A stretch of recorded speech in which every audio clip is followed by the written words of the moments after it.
అంటే నాకు మొన్న ఒక్క నిమిషం చెప్తాను, నాకు అర్థమైంది. అంటే ఒకటి, మన కడపలో ఉన్నప్పుడు ఒక పాత్రికేయ సోదరులు నాకు చెప్పారు, ఆ రోజు మీరు కూడా చూసి ఉండొచ్చు దాన్ని. ఇది నేను మొన్న కారులో వెళ్తా, మొన్న ఎంపీడీఓ గారిని దాడి సంఘటనలో నేను కారులో వెళ్తే చాలాసార్లు అనిపిస్తే, ముఖ్యంగా కడప, కర్నూలు కొన్ని జిల్లాల్లో, ప్రత్యేకించి చిత్తూరులో గవర్నమెంట్ భూములు కావచ్చు, లేదంటే ఫారెస్ట్ ల్యాండ్ కావచ్చు, చాలా అన్యాక్రాంతం అవుతాయి. దానిని ప్రాబ్లం ఎక్కడ ఉందంటే, దీంట్లో మొన్న ఫైల్లో కూడా ఒక సంతకం పెట్టండి. అది ఏంటి అంటే, ఒక ఫారెస్ట్ డిఎఫ్ఓ అనుకుంటా, ఆయన అటవీ భూమి కాదు ఇది, ఇంకా మనకు సంబంధం లేని భూమి అని చెప్తే అది వాళ్ళకి అమ్మేశారు. ఆయన సస్పెండ్ చేయడం కూడా జరిగింది. ఇలాంటి ఎన్ని కేసులు ఉన్నాయో కూడా ఒకసారి చూడాలి. నేను అంటే నా మనసులో ఏముంది అంటే, అండ్ యాక్చువల్లీ నేను జిల్లాల పర్యటనలో అనడానికి కారణం కూడా అదే. అంటే నా మనసులో ఏముందంటే, ఒక స్పెషల్ డ్రైవ్ అయితే పెట్టాలి అన్ని జిల్లాల్లో, కడప జిల్లాలో కానీ అన్నమయ్య జిల్లాలో కానీ ఒక స్పెషల్ డ్రైవ్ అయితే పెట్టాలి. నేను పండగ అయిన తర్వాత పీసీసీఎఫ్ గారికి ఆల్రెడీ నేను కడప పర్యటన తర్వాత ఆల్రెడీ వారికి తెలియజేశాను, అసలు ఎంత ఫారెస్ట్ ల్యాండ్ ఎన్క్రోచ్మెంట్ అయిందా లేదా, ఇప్పుడు ఇలాంటి డిస్ప్యూట్ ల్యాండ్ ఉంది, ఇది రెవెన్యూ శాఖదా, అటవీ శాఖదా, వీటన్నిటి మీద చాలా కూలంకషంగా ఒక మీటింగ్ చేస్తాం, రివ్యూ మీటింగ్ చేసి తర్వాత క్షేత్రస్థాయి పర్యటనలు చేసి, నాకు ఆ సదరు వైసీపీ నాయకులు ఎవరైతే ఉన్నారో దాదాపు ఒక 100 ఎకరాలు ఎంతో వాళ్ళు కలిపేసుకున్నారు, ఫారెస్ట్ ల్యాండ్ ఉన్నది. అలాంటి ఏ ఉన్నా కానీ ఖచ్చితంగా వాటిని సరి చేస్తాం.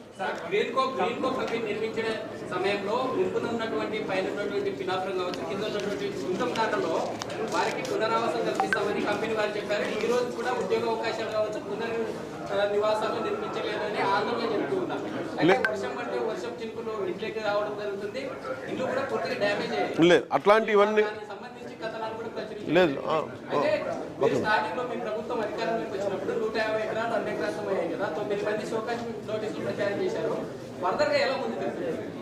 ఇది అంటే అలాగా, ఇది ఒక్క నిమిషం, మీరు ఇప్పుడు దాకా ఎలా చేశారు చెప్పండి, వాళ్ళు ఆయన చెప్పింది. ఒక్క నిమిషం మీరు గుంటూరు దాంట్లో ఆల్రెడీ మనం హౌసెస్ కన్స్ట్రక్ట్ చేస్తామని చెప్పాము, ఆల్రెడీ హౌసెస్ కన్స్ట్రక్షన్ స్టార్ట్ చేసాము. ల్యాండ్ కొంచెం ఇష్యూ ఉంది, అది ఆ ఇష్యూ క్లియర్ చేసాము. వీఆర్ గోయింగ్ టు స్టార్ట్, అది అవుతుంది. ఇప్పుడు మీరు చెప్తున్నట్టు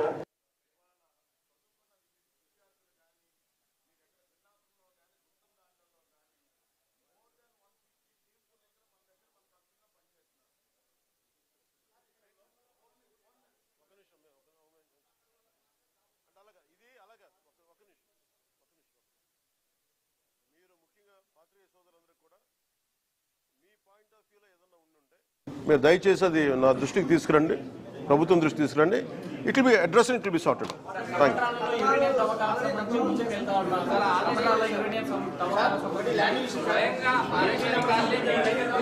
I think let me address it.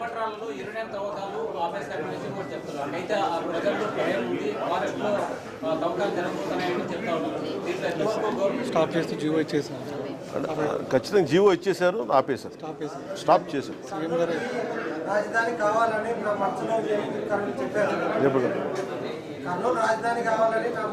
ఎప్పుడు చెప్పాను, చెప్పిన విధానం ఎప్పుడంటే అలాగా వినేష్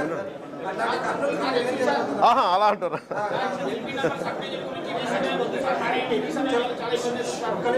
ఒక నిమిషం ఉంటాను.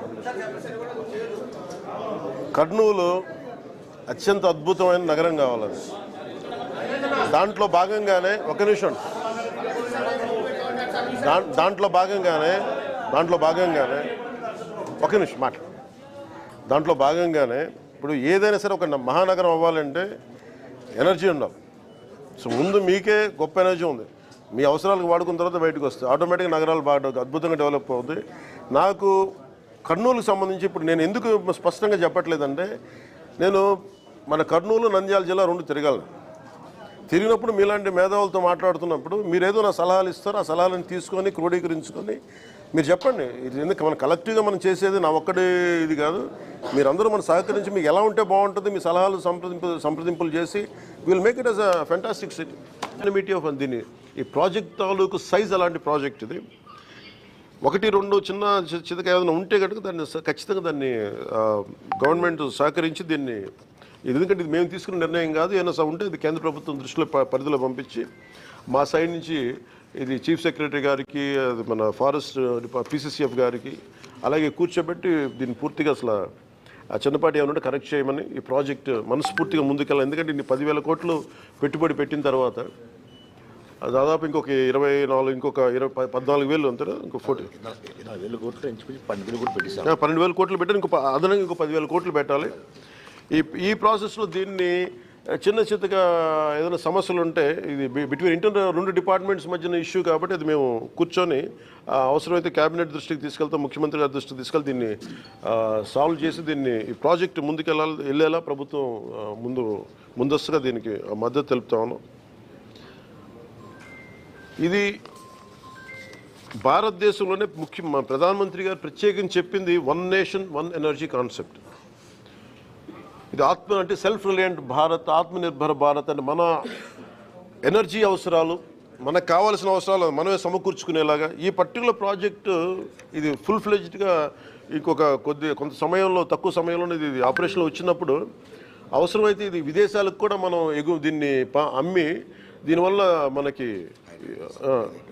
చేసి దానివల్ల మనకి ముఖ్యంగా ఫారెన్ ఎక్స్చేంజ్ రెవెన్యూ కూడా దేశానికి వచ్చే బలమైన అవకాశాలు ఉన్నాయి. ఈ టెక్నికాలిటీస్ అన్నీ లేదా టీమ్ స్పీక్. అందుకని మీ మనస్ఫూర్తిగా మీ అందరికీ ఇక్కడికి వచ్చినందుకు ఇది ఒక కర్నూలు మన నంద్యాలకే కాదు, ఆంధ్రప్రదేశ్కే కాదు, భారతదేశానికి ఇది చాలా అద్భుతమైన పేరు తీసుకొచ్చే ప్రాజెక్టు. మనస్ఫూర్తిగా మీ యాజమాన్యానికి ధన్యవాదాలు తెలుపుతా ఉన్నాను. Any corrections we are here to any dispute ఏదన్నా ఉన్నా కానీ మేము మీకు మనస్ఫూర్తిగా సహకరిస్తాం. అలాగే దానికి ఏదన్నా 1-2 నేను కోరుకునేది కూడా యాజమాన్యానికి కూడా ప్రత్యేకించి మీరు చేస్తున్న ప్రాజెక్ట్స్ ఇక్కడ అంటే మీరు ముఖ్యంగా ఇది కార్పొరేట్ సోషల్ రెస్పాన్సిబిలిటీ కింద మీరు చేస్తున్నవని కానీ ఇక్కడ విలేజెస్ సంబంధించి ముఖ్యంగా ఈ ఆర్గానిక్ ఫార్మింగ్కి ఇక్కడ యువతకు కూడా కొంచెం అవకాశాలు మరింత కల్పించండి.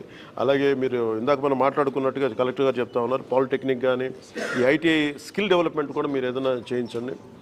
అలాగే ముఖ్యంగా రైతాంగానికి ప్రత్యేకించి మేడం చెప్తా ఉన్నారు, ఇక్కడ ఆవు సంతతి తక్కువ ఉందని చెప్పేసి మీరు కొంత గోకులాల మీద కొంత ఆవులు సంతతి పెంచేలాగా మీరు కొంచెం సహకరించిన స్థానిక గ్రామాలన్నింటికీ కూడా.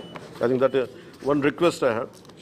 అలాగే మీరు పిల్లలకు కూడా, స్కూల్ పిల్లలకు కూడా కొంచెం అదనంగా మీరు అంటే ఇదేది మేము మిమ్మల్ని రిక్వెస్ట్ చేసేది తప్ప అంటే మీరు ఇష్టంతో చేయాలి తప్ప ఇది మేము బలవంతంగా చేయించేది కాదు.